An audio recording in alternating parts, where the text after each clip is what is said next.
আসসালামু আলাইকুম সবাইকে, আশা করি আপনারা সবাই ভালো আছেন। তো ছেলেকে স্কুলে পাঠিয়ে দেওয়ার পর রান্নাটাও আমি কমপ্লিট করে নিয়েছি। নেওয়ার পর আমি টিফিন নিয়ে বসে গেছিলাম। আজকে ছেলেকে টিফিনে আমি পরোটা বানিয়ে দিয়েছি। তো পরোটা ছিল, আর সেই সাথে আমি কালকে রাতে বানিয়েছিলাম কাঁচকলার কাবাব। খেতে অসাধারণ হয় সত্যি। কাউকে কাঁচকলার কাবাব খেতে দিয়ে তাকে যদি না বলে দিই যে এটা কাঁচকলার কাবাব, তো সে কিছুতেই বুঝতে পারবে না। কাঁচকলা খেতে আমার এমনি ভালো লাগে না, কিন্তু ওর চিপস বলুন আর ওর কাবাব দুটো জিনিসই আমার খুব ভালো লাগে।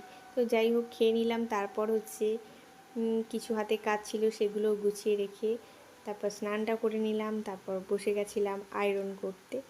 এইবার আমার সাবস্ক্রাইবার বন্ধুদেরকে বলছি, তোমরা আমার চ্যানেল সাবস্ক্রাইব করে তো রেখেছো, কিন্তু আমার ভিডিও কেন দেখছো না আমি জানি না। তো আমার ভিডিওগুলোকে প্লিজ দেখো আর লাইক কমেন্ট করো, তবেই তো আমার ভালো লাগবে।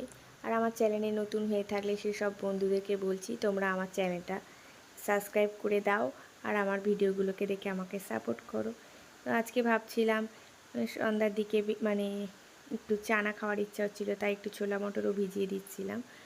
আর এই যে তারপর দুপুরের মেনুটা আপনাদেরকে দেখিয়ে দিলাম। আজকের মতো এই পর্যন্ত। সবাই ভালো থাকবেন।